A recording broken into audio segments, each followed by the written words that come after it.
Government directs GOIL to reduce price of fuel after meeting with transport unions. Government has directed the Ghana Oil Company, GOIL, to reduce price of fuel at the pumps effective Tuesday, December 7.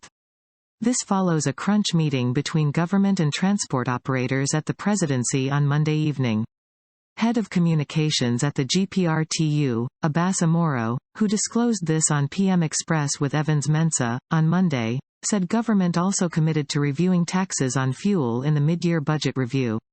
He said they are satisfied with the outcome of the meeting and would urge their members to resume work tomorrow.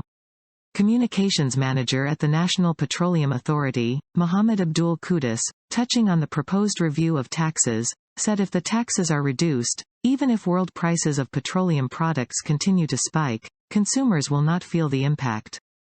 Chairman of the Transport Committee in Parliament, Ose Nyarko, said the directive to GOIL is welcoming and indicative of the fact that the Akufo-Addo-led government is a listening government. He said he expects 15 pesewas reduction by GOIL tomorrow.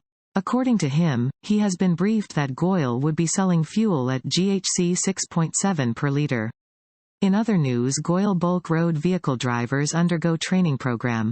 A 6-week refresher training program for over 600 GOIL Company Limited bulk road vehicle operators, BRVs, has ended in Accra. The training program, which was facilitated by Top Tech Ghana Limited, a transport and logistics management consulting company, was attended by GOIL's BRV operators countrywide. The participants were tutored on safe driving techniques such as road markings and signs, safety management, vehicle fire awareness, vehicle tire management, driver fatigue management and speed management.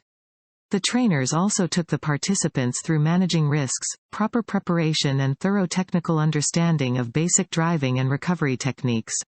The head of operations at GOIL, Ing. Dennis Amui, said the company will continue to offer training to its drivers to enable them deliver exceptional service and discharge products in a safe manner. He advised the drivers to constantly take their vehicles for routine maintenance. A declaration of zero accident and zero tolerance for accident goal was declared and fully supported by all the BRV drivers. The drivers were also presented with certificates of participations. Thank you for watching the Ship Dealer News. Please subscribe, like and share. God bless our homeland Ghana.